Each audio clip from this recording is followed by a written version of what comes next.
Welcome to Art Loves Fashion. I'm your host, Sharonda Irvin. I'm an image consultant, professional developer, art curator and collector, a wife and a mom. This show, Art Loves Fashion, is about, you guessed it, art, love, and fashion. We'll be meeting new people, trying interesting things, and hopefully learning something new. Sounds kind of vague, right? That's because I want you to join me on Sundays at 5 o'clock as we take a journey of all things creative and beautiful with Art Loves Fashion.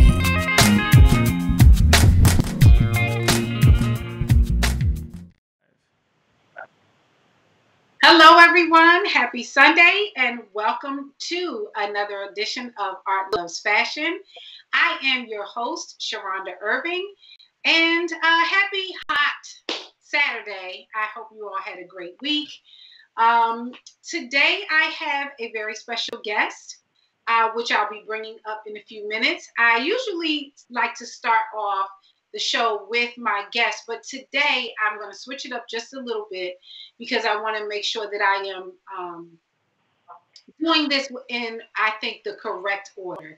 I'm going to start off with our love segment today, and I want to pay homage to the Honorable John Lewis. And I didn't post on my Instagram all week about John Lewis, and I kind of kept thinking about what did I want to say, and you know what were my feelings around witnessing this moment and watching a true civil rights icon transition. And the thing that, as I kept thinking about it, the thing that I arrived on was about love. And I was doing some research, and by this time, I think that everyone probably either has reinforced the things that they knew about John Lewis or have learned some things about John Lewis throughout all the press and all of the news and spreading of information and honoring him. I did a little bit more reading out because I realized I didn't know as much about him as I should. And so I wanted to do a little bit more reading and research. And the thing that struck me was that John Lewis started in this civil rights movement when he was only 15. He started out preaching, and it says he was spreading the social gospel. And what that meant was, this was what Martin Luther King was saying, was that he was not only concerned with salvation of souls, but also concerned with bodies as well. And John Lewis was inspired by that and began preaching at 15 and spreading the social gospel. And so he started at 15. Then when he was 18, he wanted to transfer to Troy University, which was an all-white college near to his home. So he traveled to Montgomery, Alabama to meet with Martin Luther King to try to get Martin Luther King to help him sue. But he wound up changing his mind because his parents were not necessarily, they didn't want to do it. So he honored their wishes. But then at 20 years old, he began to participate in the sit-ins in Nashville, Tennessee. Also in 1960, at the age of 20 years old, he was one of the founders of SNCC. And then 1 year later, he started on the Freedom Rides. And what I didn't know, I did watch the documentary about Marion Barry, but what I didn't know was that Marion Barry was the first chairman of SNCC. So I imagine that Marion Barry and John Lewis had a very good relationship as it relates to their work with civil rights movement and all of that. But I was like, 15 years old, you decide you want to dedicate your life to the civil rights movement. You decide that you want to, you want to dedicate your life to the cause of Black people, for humanity, for the betterment of this country. And I was like, that really has to be about love. Martin Luther King talked about it all the time, but like it really just struck me because I think about my child as an 18-year-old, soon to be 19-year-old, or I think about myself like I was just trying to figure out me and trying to figure out my friends and whatever relationship or boyfriend and girlfriends or going away to school and or whatever, getting a job. Those were the things that was preoccupying my mind. And at 15 to decide that you're going to dedicate your life to the betterment of Black people in this country is amazing to me. So I was a couple of weeks ago, I had done a series around agape love. And agape love, we a lot of times associate with Christianity and Christ's unconditional love for humanity. Regardless of whatever you get coming in, you are still giving love out. But then, so I was like, clearly that's an example of that. But then I also came across, they talk about some places you read, it talks about 4 different kinds of loves. If you read a little bit further, you may find up to 7 to 8 different kinds of love. But the other kind of love that I learned about in doing this research, and I've heard of it before, but is philia love. And that's where the city of Philadelphia comes from. But just this love of your fellow man, of loving someone as if they are your brother. And I think that as he passes on and passes the torch, we not only have had an opportunity to witness someone who dedicated their lives to this struggle, but like also thinking about what do we really know about love and what are we really doing in the name of love outside of what we're doing in our own homes or what we're doing with our own family members. How are we actually, if we're going to honor our civil rights icons, what is it that our takeaway is? And for me, that takeaway was like, what are the real deeper levels of love? And what are the real true meanings of love? And how do you actually live out love as an action word beyond the people who you live with?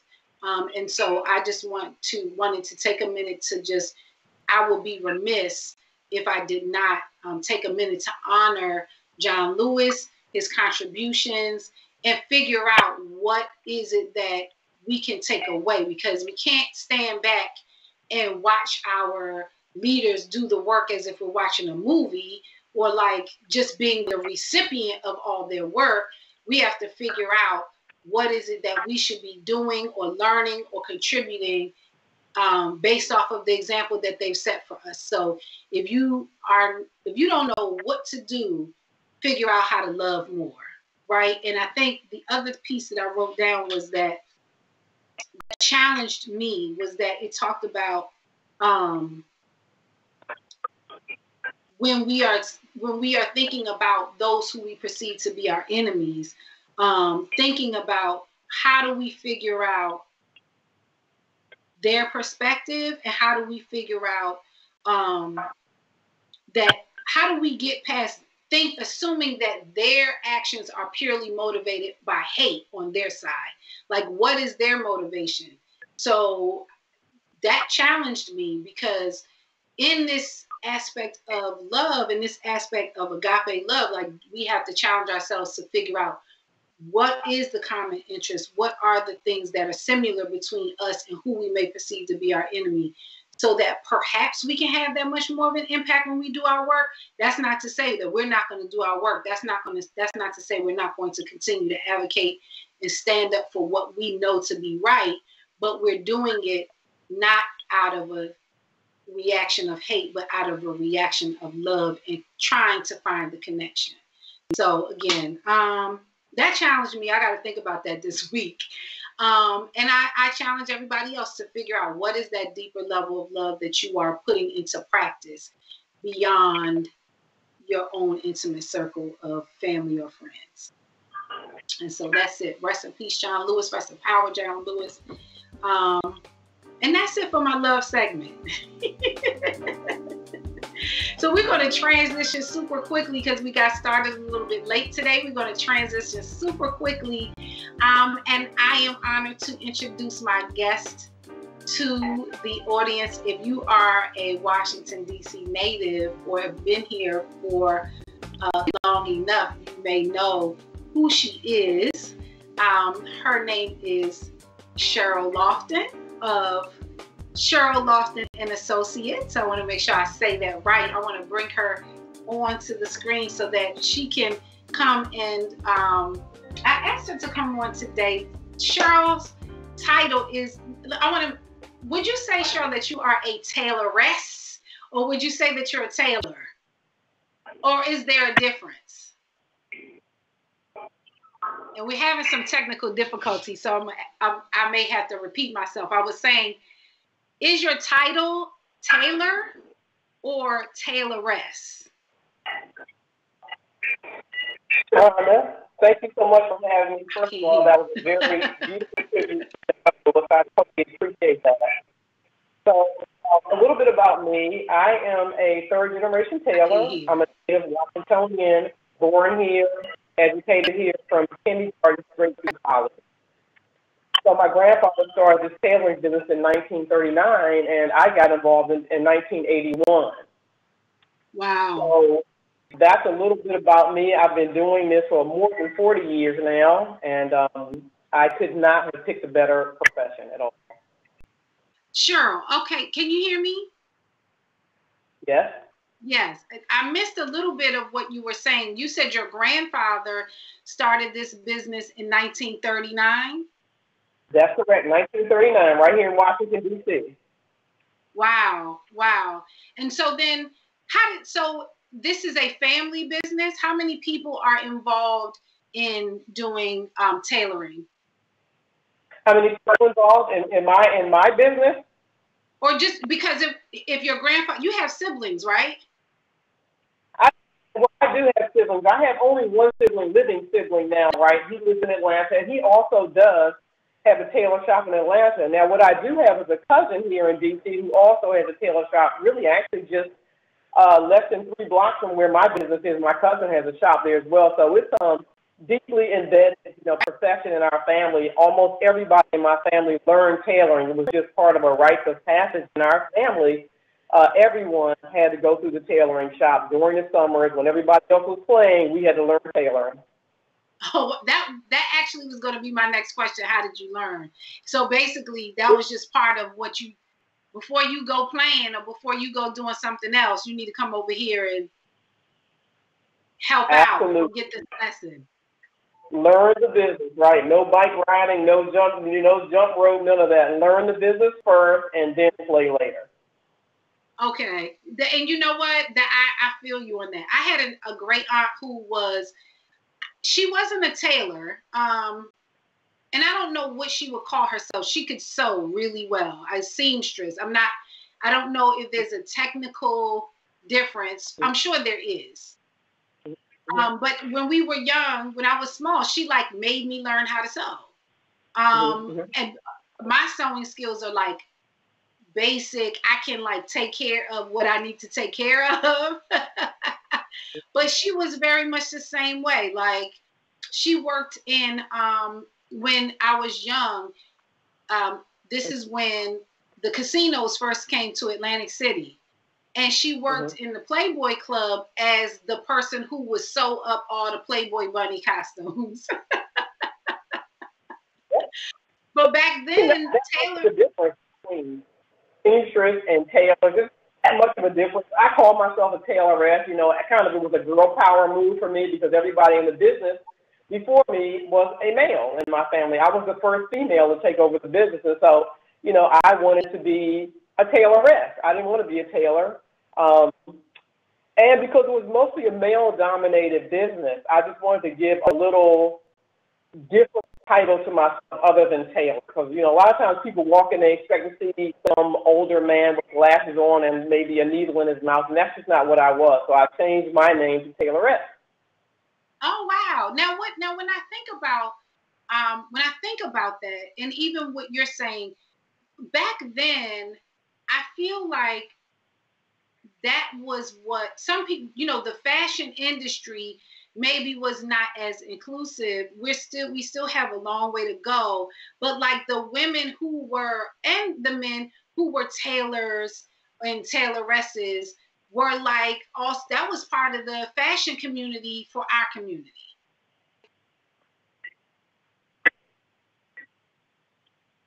Did you hear me? So I'm sorry, I didn't hear that question.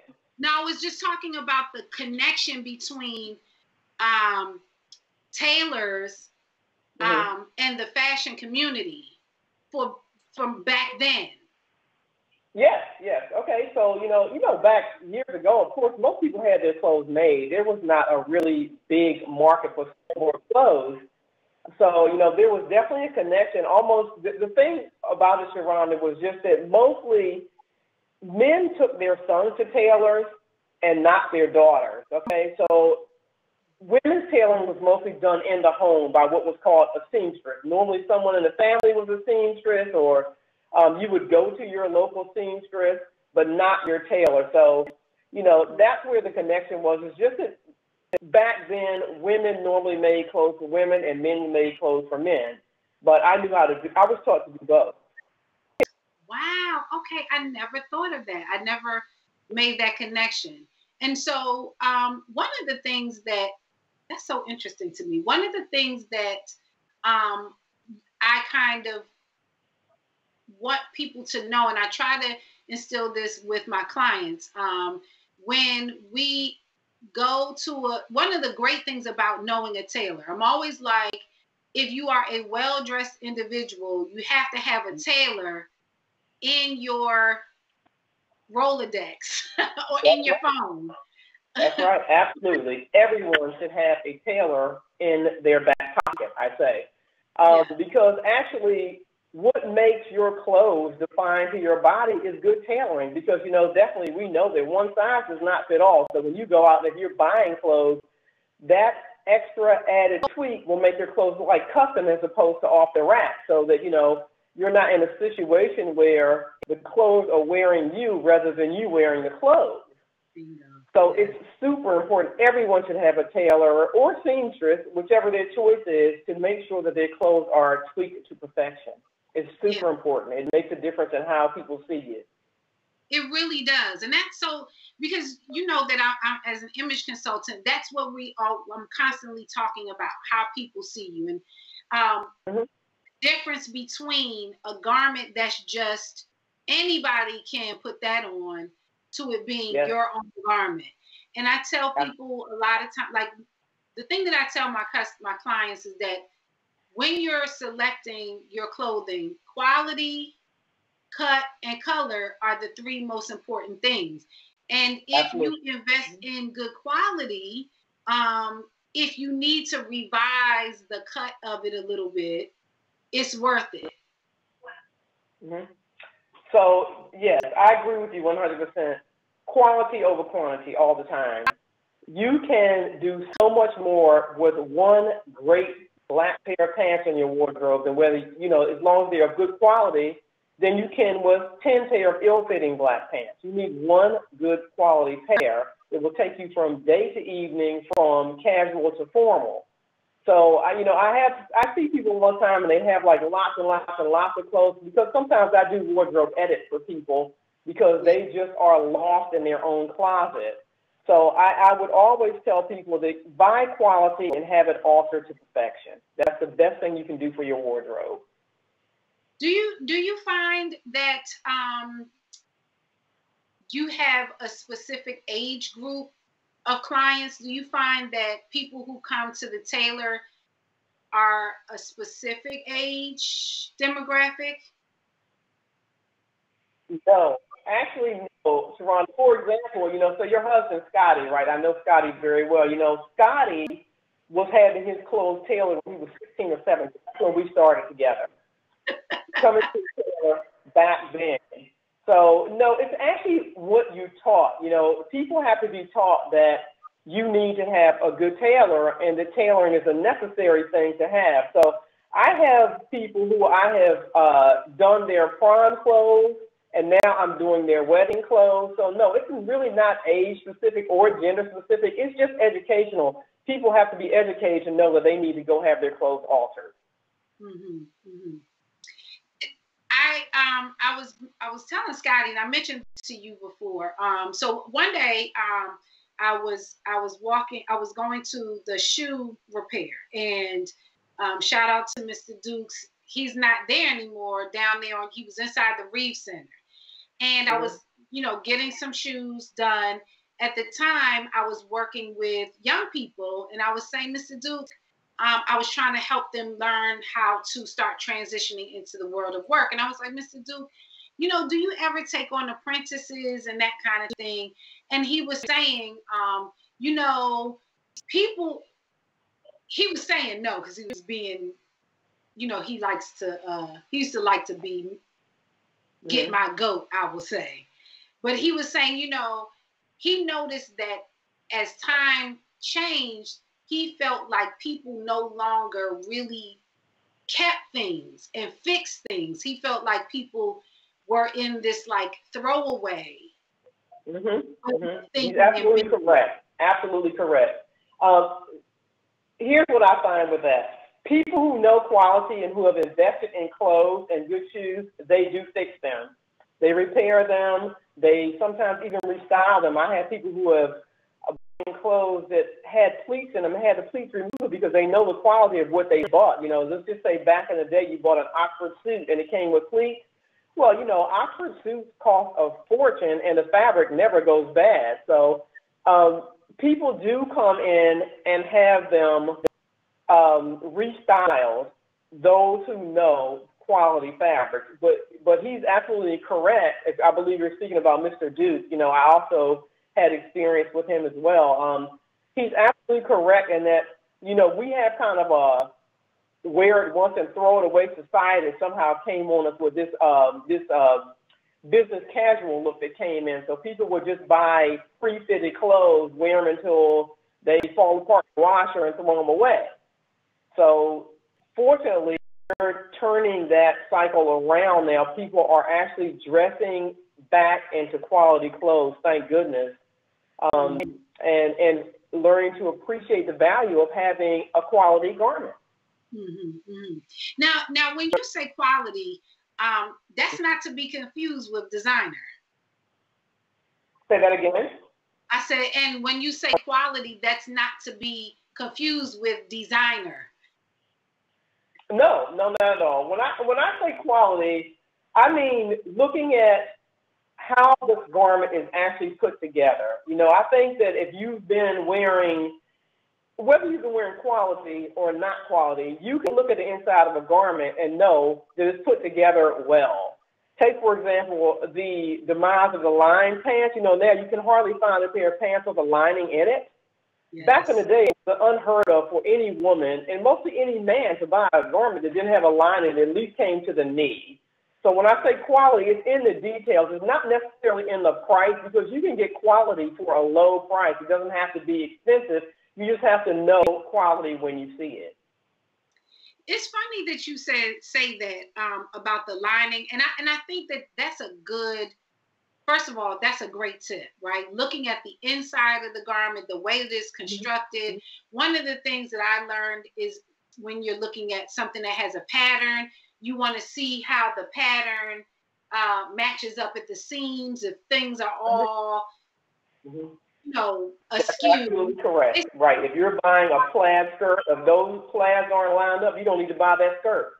Because anyone, you don't want to show up looking like anything anywhere. So, you want to make sure that stripes and plaids both are lined up if you're going to buy them.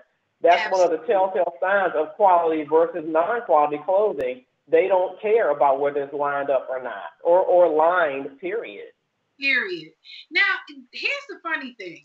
I was doing some work for a client, a man, and I was looking at some blazers for him.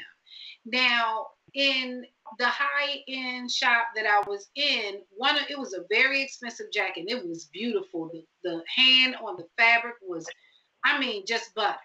And the gentleman who was helping me was saying that a really well-made jacket doesn't always have a lining.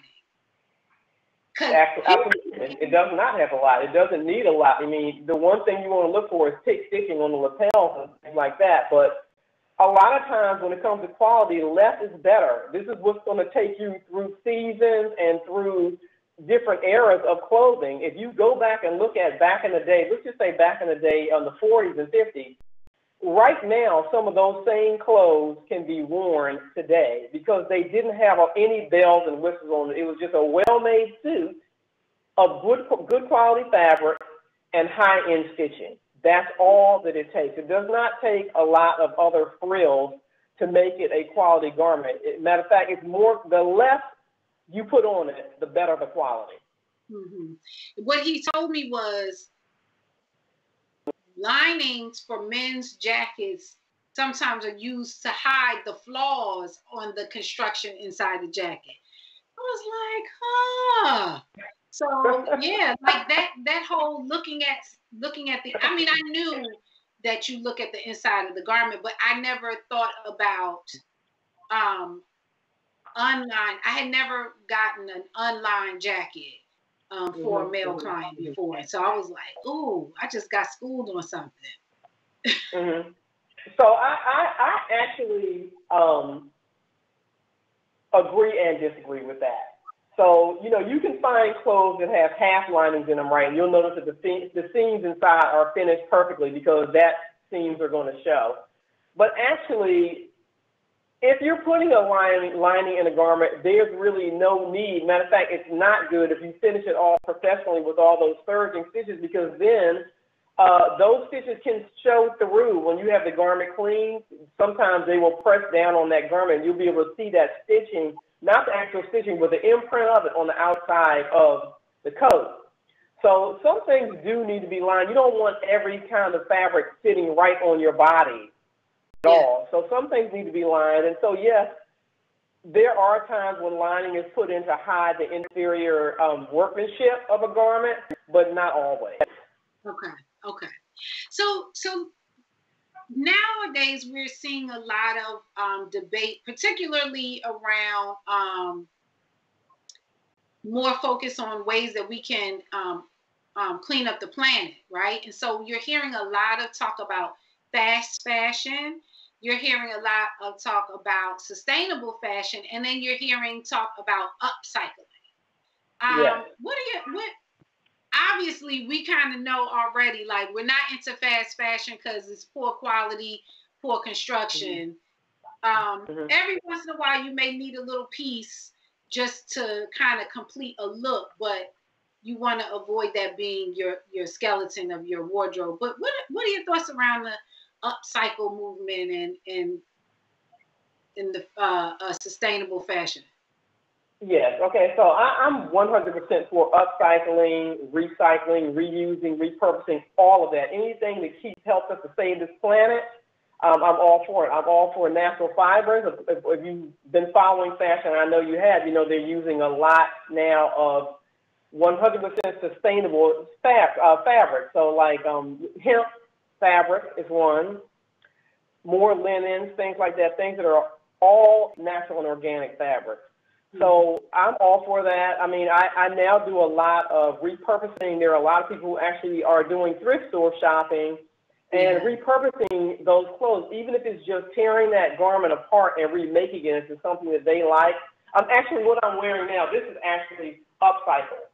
Oh, Came from a thrift store. Yeah, I got this from a thrift store, and I just altered it to fit me.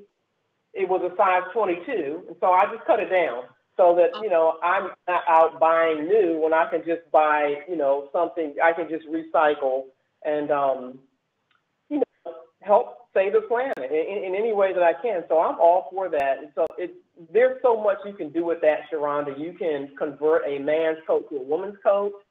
You can cannibalize it. You can make it into whatever you want it to be. So I'm very excited about what people are doing. What do you mean by cannibalize it? Sharonda? What do you mean by cannibalize it? Oh, so that cannibalizing means taking a garment completely apart and making it into something else. So you're just taking it apart for the fabric. Okay? So let's just say, Sharonda, you're in a thrift store or a consignment store, and you see a garment that is 100% pure silk, and you love that piece of fabric. You buy that garment for a low price and have it made into what you want it to be. Let me tell you how if I wasn't scared to show y'all my closet, I have a coat that is sitting inside my closet right now that I bought from a thrift store on Georgia Avenue, and it was an old school London fog, ankle length, camel color wool coat, and it is gorgeous. Yep. And I only bought it for $9.99, but it's too big. I will be coming to see you this week. It does not have to be too big, Sharonda. We can cut that down to fit you. You can turn it into whatever you want. If you want to keep it as a coat, I've actually taken a Burberry trench coat that a lady found in a thrift store and turned it into a Burberry dress for her. Nice. Ooh. Yes. Very cute. Yes. So, and that I noticed that with young people, they are, a little more adventurous and still in that creative phase of taking things and repurposing them and sort of making them new.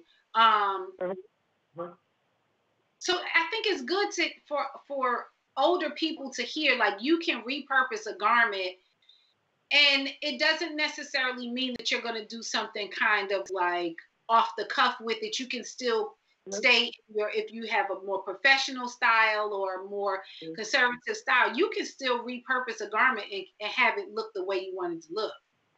Absolutely. It is not age specific. You can just do it. I tell people, do whatever it is that makes you feel comfortable. You don't have to, I understand these young people are like doing some off the cuff kind of things. They go in and they're doing for example, they're taking neckties. Like, I'm making a skirt out of a group of neckties right now.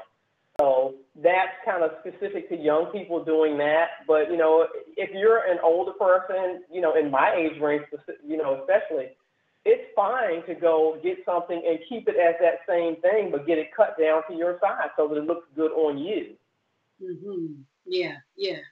Now, one of the other things that I do with clients is I help them to understand how your body, something will look on your shape.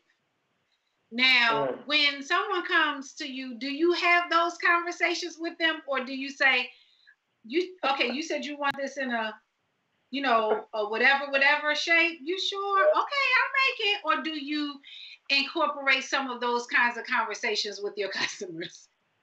Yep. So, part of being a tailorist is having sensitive conversations with people, okay? I have to do it all the time. Especially in the bridal portion of it, I have to tell people a lot of times, if you're very heavy busted, you don't need to be wearing a strapless dress, period.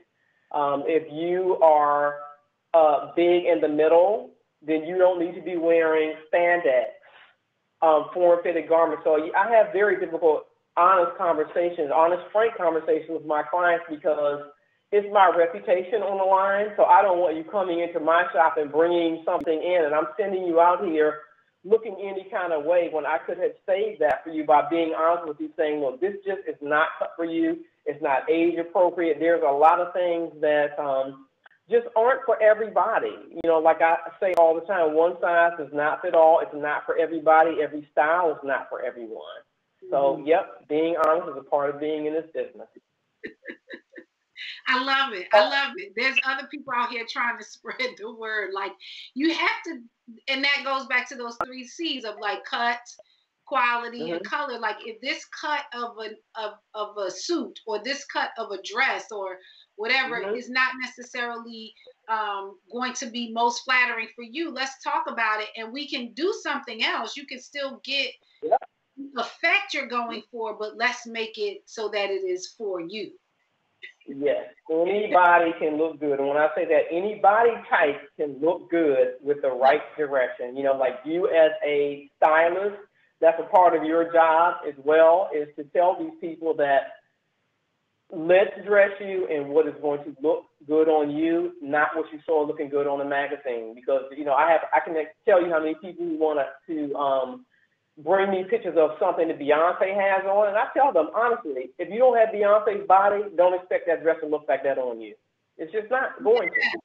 And Beyonce doesn't have Beyonce's body. Like, no shade to her, but we also have to know that a magazine goes through so many different stages. They take pictures, they edit it, they airbrush. The stylist is tucking and pinning and snatching. Everything. So no, I tell people all the time, don't come with a picture, an unrealistic expectation of what you're going to look like in a garment that you pulled off the front of Vogue magazine, because you have to compare those things you said, airbrushing and everything else, but you have to compare your body type to that person's body type. Yeah, for sure. So let me ask you, first of all, I'm so serious about bringing my coat. And I want you to tell, when I get there, I am all about, I think the piece about buying quality things is because although on the front end, you may spend a little bit of money, but it's the value that you get out of it over time. So when I bring you the coat, tell me, like, just leave it alone. And because it said it was London Fog, I was like, oh, they used to make good coats, but I need you as the professional to be like, yeah, but this may not be the greatest one, or it might not be in the best condition. So, because we know when we go into thrift stores, sometimes you have to be really careful in inspecting the garment before you take it out of there to make sure that it's reworkable. Have you ever had, people come in, for sure. People come in, they bring things, and that's another area of like, okay, so this is not really worth it. Right. And I'm happy to tell you that if you come in there with an H&M garment and it needs $40 worth of work done to it, I will tell you that, the alterations are going to exceed the cost of the garment. So you might want to consider that. That's not to say that you don't need to have it altered, but it's just to say that at the end, when I put these alterations on it, you will have invested $40 in a $15 shirt. So, and it's a shirt that's not going to last that long, or pants. So I do believe that if the cost of the alterations is going to exceed the cost of the garment and it's not a good quality garment, then you need to rethink that. And I tell people that all the time. Before I start the pinning process, I'm eyeballing this garment to say whether it's worth it or not. Man, we can't always say, because sometimes some of these garments have sentimental value to people.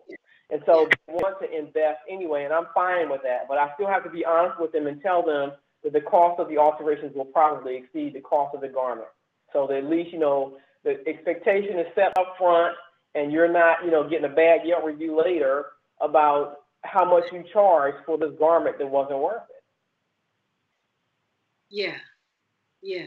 So a lot of like you said, manage expectations. Now, my last question is, you have been in business for how many years have you been in business now? So I started in 1981, so I've been in here for like 43 years. In Washington, D.C.? In Washington, D.C., yeah. And pretty much right in the area that I'm in now. I've always been pretty much in Northwest D.C. I've never been in any other part of D.C., always Northwest. So in addition to seeing fashion trends come and go, you have really been right in the heart of a changing environment, a changing neighborhood, a changing city. How have you, first of all, congratulations on sustaining a business for so long as a Black woman, through some changing of the guard or some changing of sensibilities around clothing. What have you sort of, how have you been, how'd you do this? Like, there's so much to unpack in that thing. Like, what is that, 81, and this is 2020, so that 40 years? Yeah. That's a whole nother, show. Sustaining a business for 40 years in Washington, D.C. Yes. So, of course, clothing is a clothing business is a business that's almost never going to go away. People have to wear clothes. So, in times when times are bad, people get their old clothes fixed. When times are good, they buy new clothes. But I think a part of my success, my ability to stay in this business, is that I've always had, Sharonda, black and white clients from day one. Before DC was the new DC that it is now, when I was on 15th and T, I had just as many white clients, black clients, rich clients, poor clients, that I have now. So I mean, it's pretty much the same. I've always had a mixed race of clients, and so as DC has changed, of course, we're watching DC change. It maybe it's just that I have probably more white clients now than I do African Americans, and that's of course because there's not as many African Americans in the city anymore. But I think a part of being able to sustain my business so long is that I've always had a plethora of different kind of people coming in my shop. And that still remains today. I have young people, old people, black people, white people, you name it. There's a need for tailoring for everybody. And that's from the small, when I say small jobs, Sharon, I mean people who need buttons sewn on to people who need clothes made. I tell people all the time, there's no job that should be too small or too big for your tailor. Oh, because I bought a shirt that had like probably only 2 buttons on it. It was like, wait, sure. And inside, again, my great aunt was like shaking her head somewhere. Like, I taught this girl how to sew on buttons. I taught this girl how to hem things and how to, when I was little, I used to make dolls, like rag dolls out of socks, and I would sew the hair on and all of that. But now I'm just like, I don't know. I lost my, The sad thing, Sharon, is that tailoring, when we were in school, when I was coming up, every girl had to take sewing in school. That was just a part of what you did. You could take other things like shop. You could make a birdhouse if you wanted to, but you want to learn how to sew on a button first before you got to that shop class.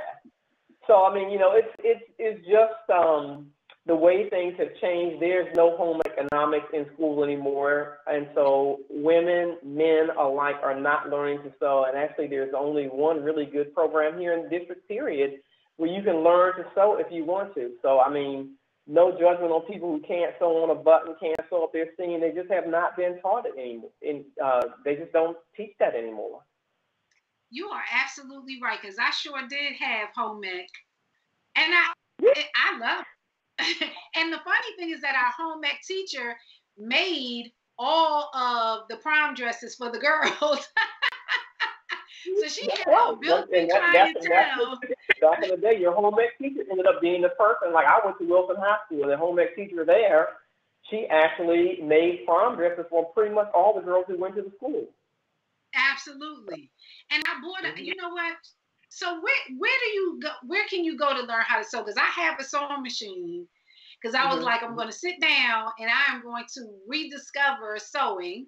That might be something that people can do during the shutdown. Pull out some needle and thread and learn how to sew on the button.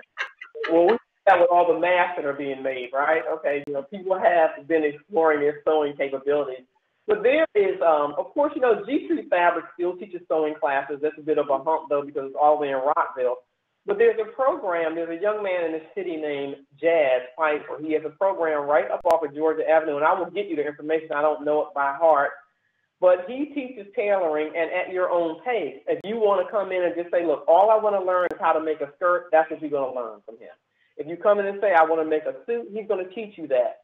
So this program is free, actually, so I got to get it to you, the information to you. It's a free program, and anybody can learn to sew in DC. Wow, it's free. Y'all hear that? Free. So, Cheryl, Department of Recreation sponsors this program, and so the city pays for this gentleman to teach these people how to sew. And a lot of these people, many times people are coming out of incarceration. They need a job, and the one way that you can get a job is to learn how to sew, because you can always not only do it on your own, but a cleaners will hire you, or a tailor shop. Now, how about that? That's really interesting. Learning how to sew. So DC government, he has a grant through DC government teaching Yes. people how to sew.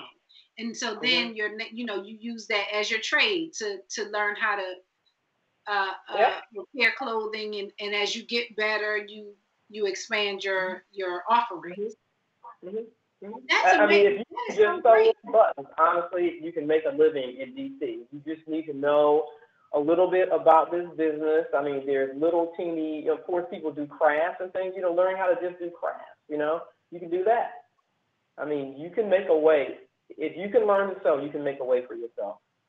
That is, you know what? I did not even think about that. I was just thinking about it more so from the standpoint of the fashion aspect, but just how to help people think about how to sustain themselves and embark on a new career, or even take something that they already know how to do and expand it. Like you said, 40 years, there's never a shortage of people needing help with their clothing. That's amazing. Sharon, I want to tell you just a quick story about a guy who came to my shop years ago. There was a gentleman who wanted to learn how to make exotic dancer clothes. Okay, that's a business, right? Yes, it is. He came in and I showed him how to work on this stretchy fabric. He, at that time, was working for the Department of Sanitation. He drove the sanitation truck. And within 4 months, he bought a sewing machine. I kicked him out of my shop. I'm like, you're good enough now to go on your own. And when I tell you, Sharonda, now he's making so much money, he quit his job just on that, learning how to sew that little bit, just stretchy fabric. He's all over the world now making clothes for dancers, not just exotic dancers, but dancers who are in Vegas and in Atlantic City. He's just, he's making so much money now. It's incredible.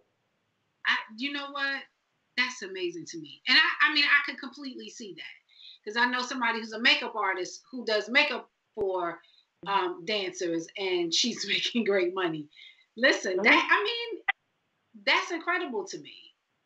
And it's, if you take the time to learn it and be diligent and just continue to perfect it, it's something that's obtainable. Yeah, absolutely. All you need is desire. The desire. That's all you need is a desire, and you can make money in the sewing business. That's all you need is a desire to learn. You don't have to get to heavy construction part of sewing. Just for what you want to do. There's a girl in the city only makes a wrap skirt. That's all she can make, which her business is called It's a Wrap, and she is wrapping up money. How about that? How about she that? Learned, she learned That's amazing. That is so amazing. Cheryl, you have to come on another time and just talk about being a woman business owner in Washington, D.C., for the span of time that you have. And like, I'm sure you probably could write a book.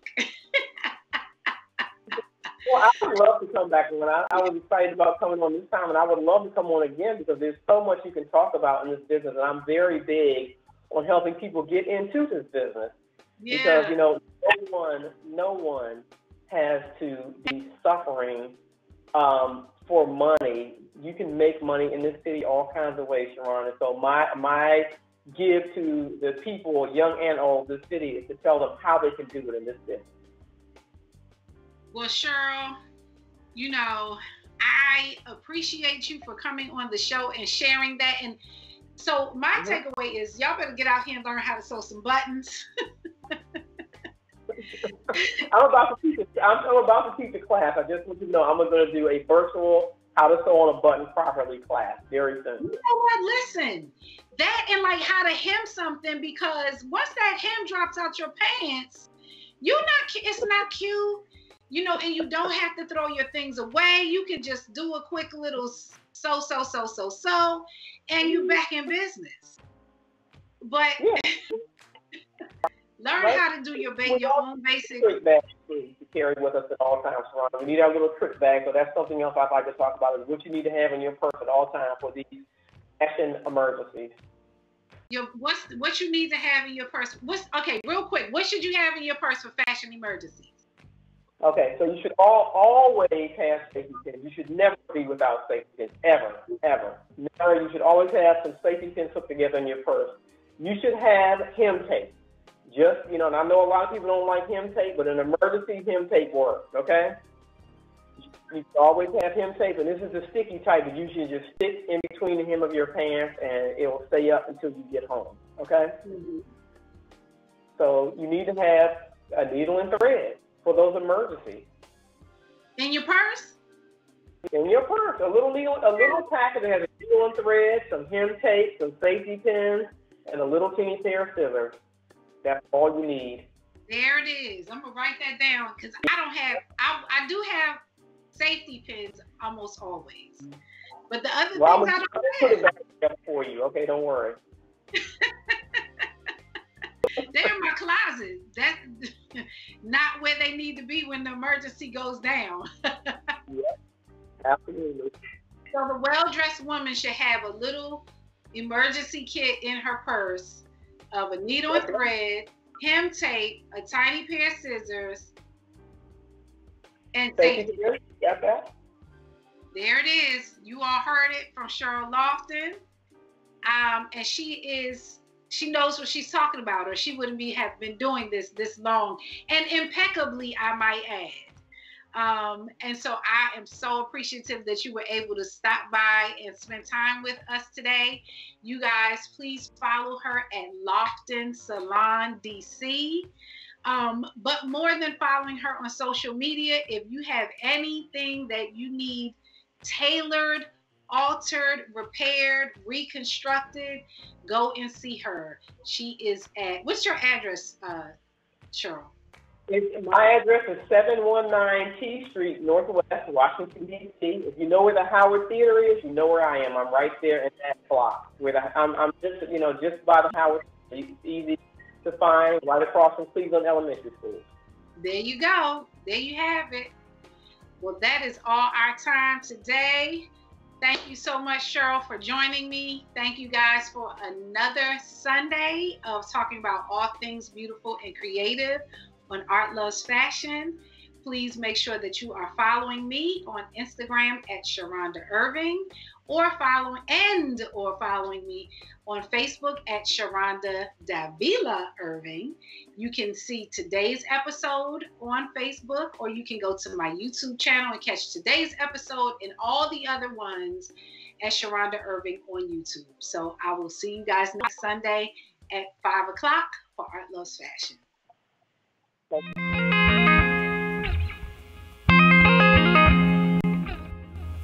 Welcome to Art Loves Fashion. I'm your host, Sharonda Irving. I'm an image consultant, professional developer, art curator and collector, a wife and a mom. This show, Art Loves Fashion, is about, you guessed it, art, love, and fashion. We'll be meeting new people, trying interesting things, and hopefully learning something new. Sounds kind of vague, right? That's because I want you to join me on Sundays at 5 o'clock as we take a journey of all things creative and beautiful with art, loves, fashion.